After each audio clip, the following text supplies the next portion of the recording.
My interests are things like sports and music and, going out to pubs and whatever. But I also like to read quite a bit.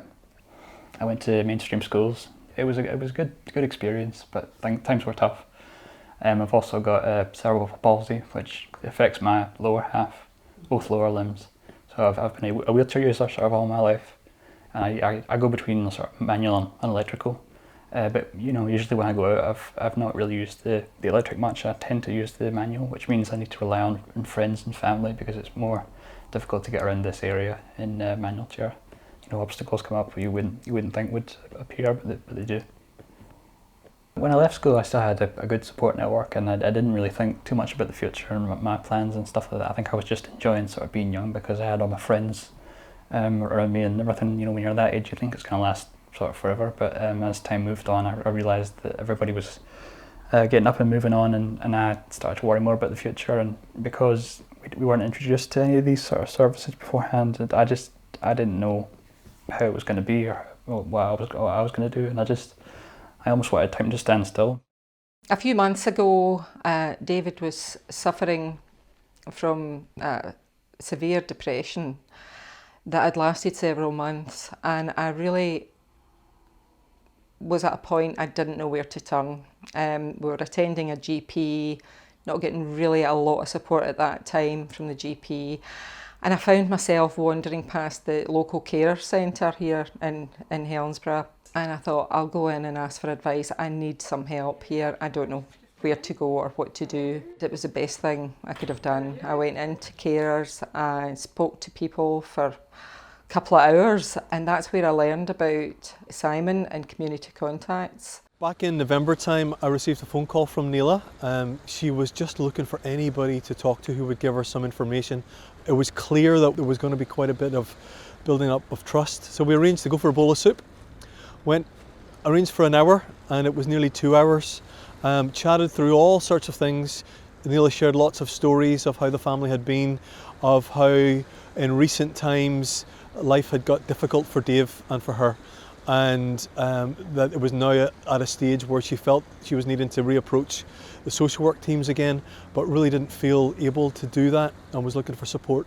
Any sort of form that would usually be difficult for someone to fill out, or it might be seen as a big task. I think Simon's kind of broken it down and made it more simple and told us exactly why we need to do something and what it's for. And he's been a support dealing with social work, and if there was any big sort of meetings that I would have to be part of, Simon would kind of represent me when I wasn't too well.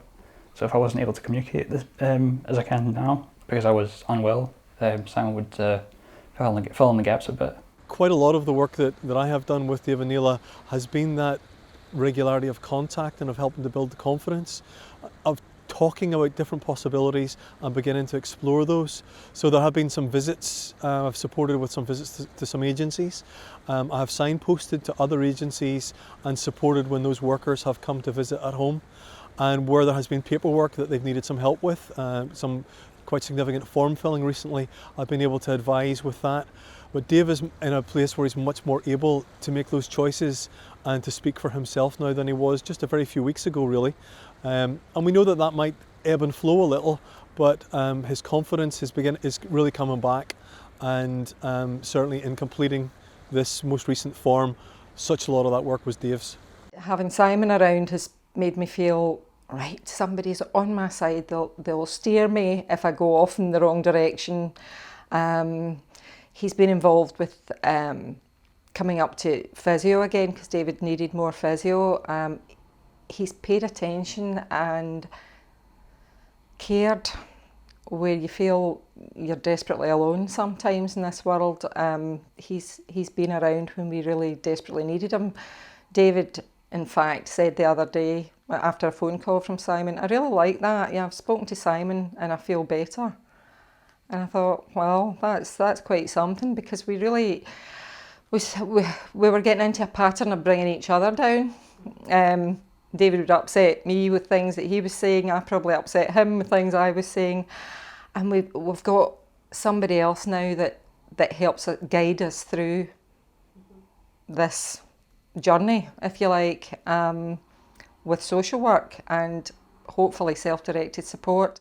I'd like to be out and be more independent and stuff like that, and the whole idea of a personal assistant and the thought of having my own place, being able to live on my own, you know, independently, I think that's great, and I think it's good that Simon's kind of introduced that to me, because I didn't really have any hope for that. So that's what I've seen for the first time in years, is that there are ways around this. It's not all doom and gloom and disappointment. It doesn't have to be, if you don't want it to be.